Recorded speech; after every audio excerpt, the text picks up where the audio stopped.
everybody, and welcome to the Empowering Industry Podcast. I'm your host, Charli Matthews. Happy 2025.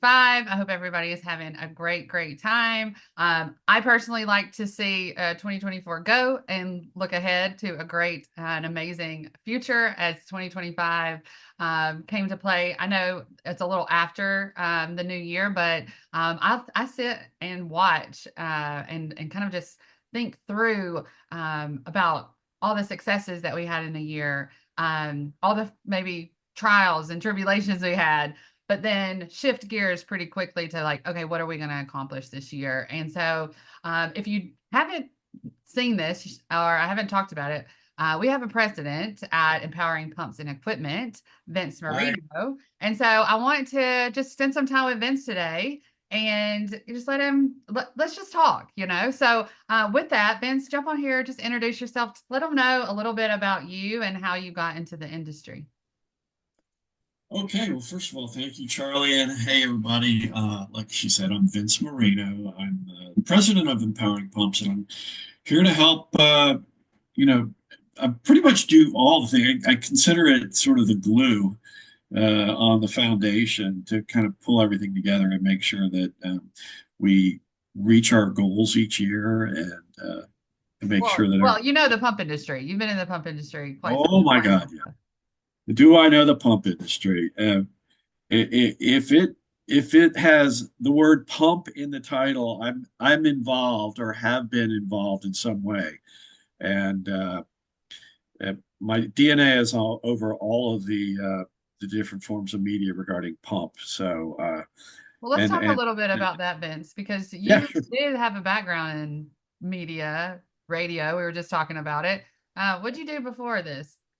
All right. So if you want to go all the way back, um, actually, I'll just say this. If you're involved in looking at Empowering Pumps magazine, read some of my stuff that I'm going to be putting out just regarding sales 101 and where I come from. So if you really want to go all the way back, I started delivering the paper as a young child and then quickly realized that school might be the way to go for me. I got a communications degree and spent a lot of time on the radio.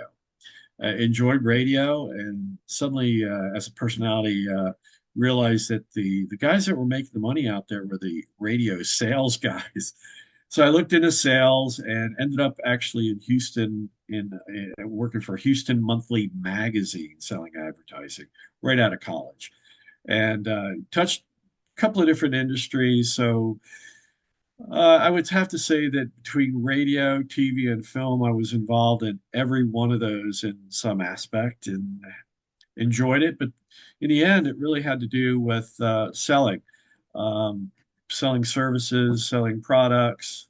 And one day, a buddy of mine at church had asked me, he said, I got a job if you want to take it. And I was wanting to play golf anyway. He says, come talk to me about this job. And he brought me over to a publication in the pump industry. And um, that's where I started.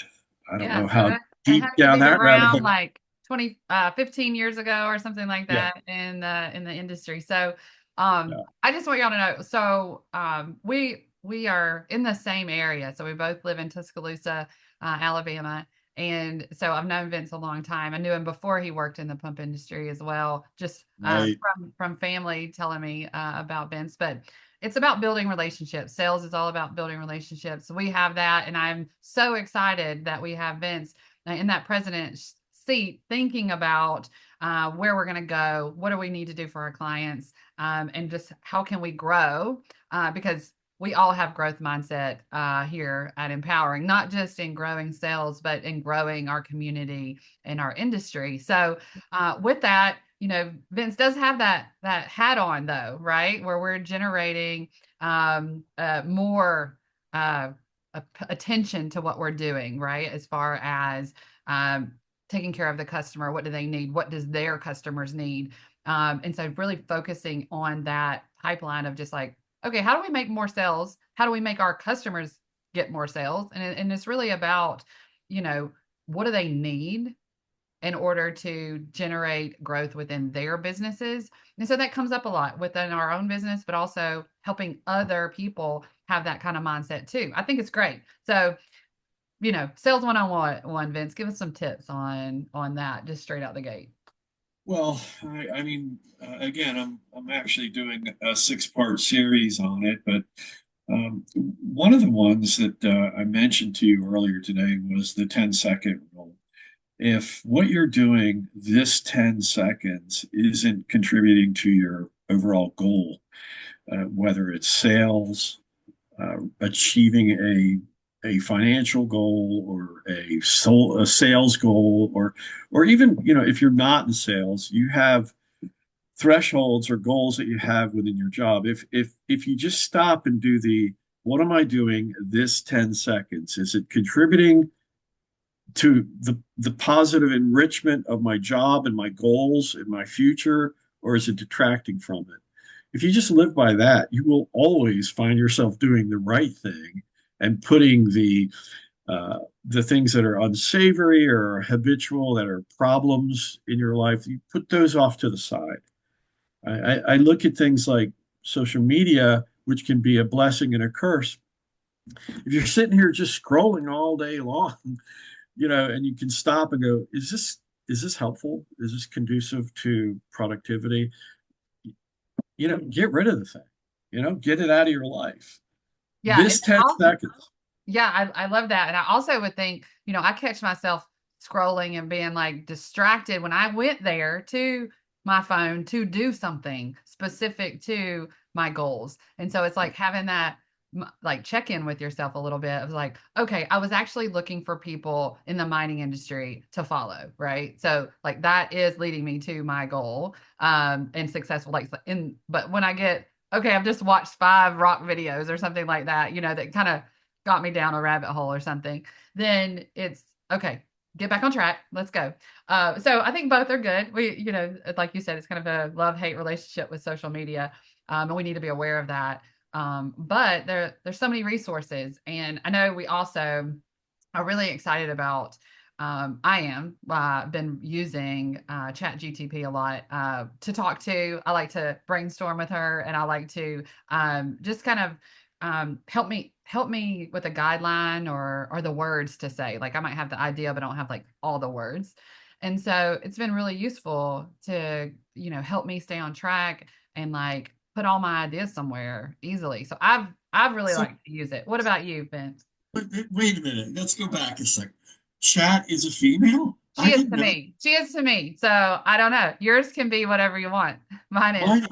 Mine is a chubby, short guy with a mustache. He's See, like I me, mean, and he does. He's a chef at a restaurant, and he does this on the side. That's about where Chad is. And I don't mean to be critical. What I mean is, Chat GPT is evolving. It's not perfect, and I think even the makers of Chat GPT or any of the AI would have to say and that's why I said it's like a guy that has a cooking job, and on the side he does this Chat GPT thing. That's what I look at it. well, I have to tell our audience in case they don't know you, Vince. The Italian side of you, I can just see that as coming through, even in the avatar you've created in your mind for it. I bet that he's cooking something Italian. So, I also went to Italy with Vince. We went to Germany and Italy, which is an amazing experience if you ever get to do that. But that's kind of in your DNA too. Yeah, and if any of you that are watching this ever want to go to Italy, I highly, highly recommend it. You can even hit me up if you want some advice. I've had a few people go, "Where do I eat when I'm in Rome?" What are the best beaches? And some of the best beaches are not what you think they are. I'll just leave it at that. And Charlie, you got an open invite. I think Amy and I are going to head over in May, and please open your schedule up. I want to get you to at least one true Italian beach. Forget all the tourist traps. You just got to experience that. It'll change your life. Anyway, back I to the like to pump industry. work. Okay, okay, okay. Well, But hey, I do. Can I just jump on one thing? one of the things I wanted to talk about this year in 2025 are the pump trends, the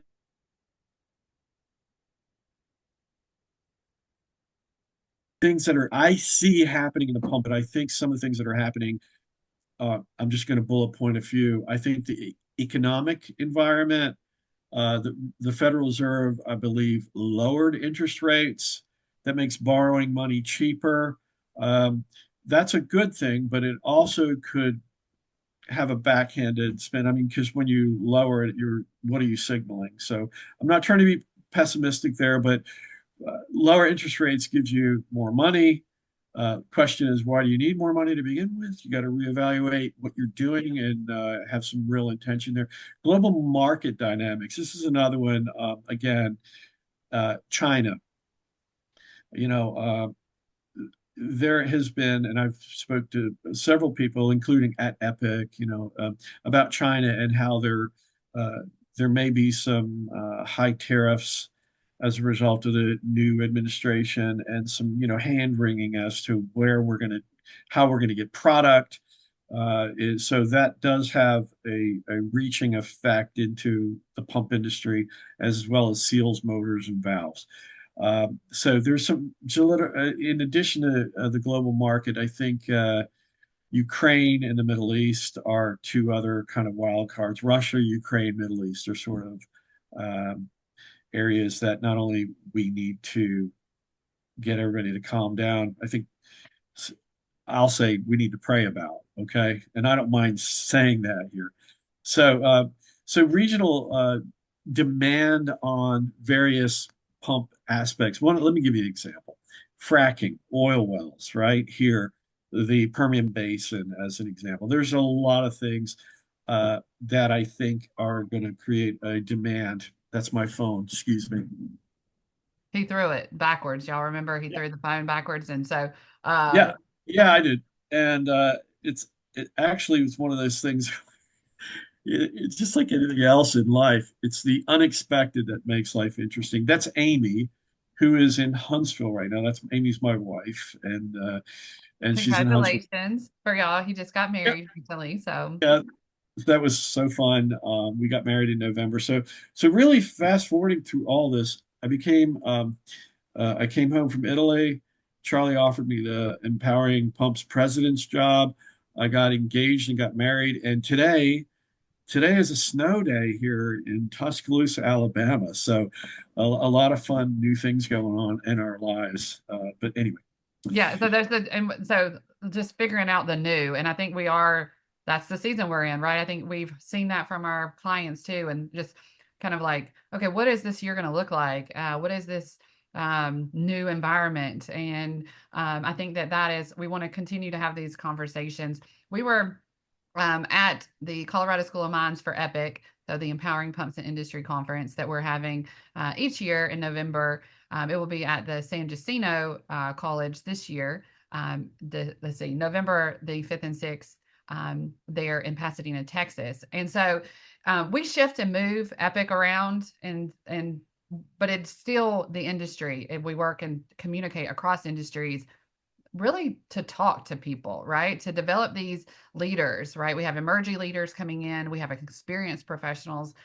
Sometimes we just want to get excited about industry again, about what we do, or we have a real challenge and we need to seek other peers to communicate with. So we have, this epic, which we got to talk about, right after the election and everything. What is this going to mean for us? What are the challenges? What are the, positive things that we can see? And then moving forward, it's like, okay, what is it going to look like when we get together again in November? What did this year look like? So we talked a little bit about AI, but that's definitely those digital tools and staying connected. The government is definitely going to play a big role in that. And then, just think about the California fires that happened, like there's so many things like that we've got to get back thinking about preparing for those critical um, the critical equipment that needs to be in place to protect our people and our and our assets for the thinking about California, that what a significant loss. Which if you think that that doesn't affect you over there, it does. Your insurance premiums just went up across the board. That it all goes into a pool, and they're going to have to pay for that. In a lot of ways. So it's kind of thinking through things that we wouldn't really think about, how everybody's life and job connects, and it does affect us, and how we can create this more sustainable future for everybody. I love having those conversations, that Epic has allowed. I don't know about you, Vince, but I had a great time at Epic, not just the mine, but, just being there with our people. Right. So to talk about that a little bit, I mean, I think one of the coolest things about Epic is it's you're serving the dessert first in a way. I mean, I go back a couple of years ago. We went to the one in Georgia, and I don't know about any of you guys watching this, but I personally have not had an actual tour of a water wastewater treatment plant. I've been to a few, and I've gone with intentions to speaking to an engineer or operations person, but never had the full tour from beginning to end, cradle to grave, if you will. Right? I just never had that. So that's the kind of thing that we do at Epic to start. That's day one. And what we talked about in Colorado School of Mines, day one, we go to a mine, a gold and silver mine. Now, I've heard about it before, but never been in one, and it was really it was thrilling. I mean, if you ever get to a point in your life where you've done it all and nothing ever thrills you anymore, I feel sorry for you, because the whole purpose is to experience new things and try new things and do things that are difficult. And let me tell you, walking around a mine, for some of the folks that were there, they were older and not in great shape. You have to appreciate the challenges. Yeah, just being, Yeah, underground, like that was new for all of us. But your comfort great. zone, pushing people outside of the comfort zone, I think is how we grow, and like how we, you know, we when if you're not challenging yourself, you're probably not going to be inspired. You're going to lose some of that. You're going to burn out. So even if we did the same job every single day in the same way, you can find inspiration and other activities within your day to ignite that, right? And so I love that part about it too. And I can't believe I didn't know that you hadn't been on a full tour like that, because I would have put you in that before that. So anyway, I like that we did that. We did Yeah. kind of give to you something new too. Right. But if I could, I don't want to bounce around too much, but my little list of predictions for 2025 that I came up with, I was telling you about, like the economy and um, regional demands like Middle East, Africa, um, you know, Ukraine and all that. That list was it was my thoughts, but I put it through Chat GPT or AI to kind of formulate some sort of a bullet pointed list. I bring that up because that's some of the things that I think are also influencing us in the pump industry, artificial intelligence. And then you bring up the fire, for example. Folks, I don't know if you realize, but California in itself is like one of the sixth largest GDPs in the world. I mean, it's like an entire country GDP, right? It could literally be bigger than France as far as GDP goes. So it's a massive country. And to undergo what they're experiencing right now, first of all, not pointing fingers, but it's just horrible. And we need to figure out ways of preventing fire in this day and age. So, but AI is where I'm going with that. AI should be implemented in predicting things like that for the future. And we use AI. We use it all the time and proud of it because it does help. It organizes your thoughts, organizes your flow, spell checks, which is kind of cool. Yeah, So, I mean, and then I think that's what we've got to do. Like we have to train the computers and what we need. And so the more that we educate ourselves and understand how these things work, that's how it works. I mean, y'all know me. I am going to learn by like doing. I'm gonna just okay. This is it. Right now. I'm on TikTok, which I may not be by the time this goes out. I don't know because they're deciding what to do with it. But I went and I was just like playing with it and like trying it out and seeing. And I'm like, oh, this is fascinating. I like this tool. I don't. And that's how I've always done it. It's just like, let's try it out and see. And so I'd have the luxury of that being, a social platform. But what can you do within your facilities, within your own staff, within your own daily activities, right? Maybe you're, trying to have better time management, right? Type that in. I've got all these things to schedule. How would you do this in your day? And then, it's just like another person that you can ask about that. And we have all kind of isolated ourselves a little bit. We don't have those gatherings, those social gatherings as much as we should, like we did pre-pandemic, and it's changed us a little bit. And so this is another way that we can use a resource to kind of bounce ideas off of. But then maybe it gives you some time back that you can go and have a great gathering with somebody, sit and have some Italian with Vince, and it's just be a really amazing, give back to yourself as far as time and energy that you can spend on something else. And so that's how I see it. Definitely, you can't trust computers on their own. You have to read it, edit it, verify. You have to plug in the things that make it think. So I'm really excited to see where our industry takes that because people are doing it way better than I ever thought about using it, and so we're just going to continue to teach each other. So that's what I'm excited about. Right. AI is definitely a factor, like I said, along with some of those other more financial, economic, and environmental. AI is definitely going to be a key component to your success in 2025. And I say that in general for the pump industry, I think.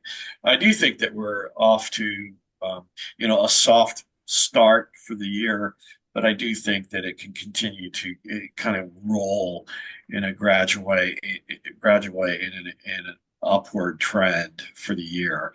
We just got to write some of the things that are, I think, challenging. People's minds are concerned, like I said, with China and tariffs, wars, and things like that. We got to get rid of all that stuff and say, time out. Let's focus on what's really important in our infrastructure, uh, new product acquisitions like new pumps, motors, valves, seals, all that stuff. Very important. Um, and I'm trying to upgrade our website. I think I talked to you about having some interaction where if you go to our website, I was talking to Charlie just a minute ago about an idea where just a button that says, I want to buy, and you click it, and then you have a menu, and each of our partners links up to that, and you can just go right to the product that you want. I Yeah, think that that's that what we're in the yeah, job of pushing, advocating for our partners. So why not advocate, have at least a mention that hey, they sell some stuff on their site. Go over there and check it out, right? And we do that, but it like having it more significantly positioned. automated. Yeah, it's just quicker. Because people, the one thing I'm realizing is folks that come to our website, they're coming either for problem solving or acquisition of purchasing something. So it really is they're either stumped or they're trying to make a buying decision on a product, and those two are the two things that I think we welcome. So if you're in engineering, operations, maintenance, if you're a rotating equipment specialist, if you're in oil and gas, chemical, water, wastewater, even food, if you're that chef in the kitchen and you work at a dairy farm or whatever, well, pumps are you're part of your life. And we welcome you to come to the empoweredpumps.com website and check it out. We got a lot of cool things there. A Yes, lot of let's cool do that. things. And I think Vince, we should jump on here and just have a chat every now and then. You think we could That's do what that? we're doing. Yeah. Good. If y'all are in marketing and advertising and want to buy some stuff, talk to Vince or Will. If you see Will out and about, we'll Tyndall He's is doing on a our great team. job. He Yeah. is doing a great job. He's new to the company, but he's producing and super happy. I mean, it's one thing to show somebody, kind of lead them to an opportunity, and he sells it, and like, yeah, good job. But when you do it, when he starts to do it on his own, and that's where he is now, he's starting to bring in some things on his own. So that's the kind of thing I'm happy to see. So he's being productive, and Yeah, and uh, Will is a great part of our team. I think he plugged right in immediately with us. So I think it's always wonderful when you get somebody and they jive with the culture and everything that's here. So Vince, thanks for training them up and getting them going with our stuff. And yeah, so if y'all are interested, we have all the digital tools that you need to be successful. Just ask us about it. We'll plug you in where you need to be for our pump manufacturers and beyond. Until next time, be empowering. yeah.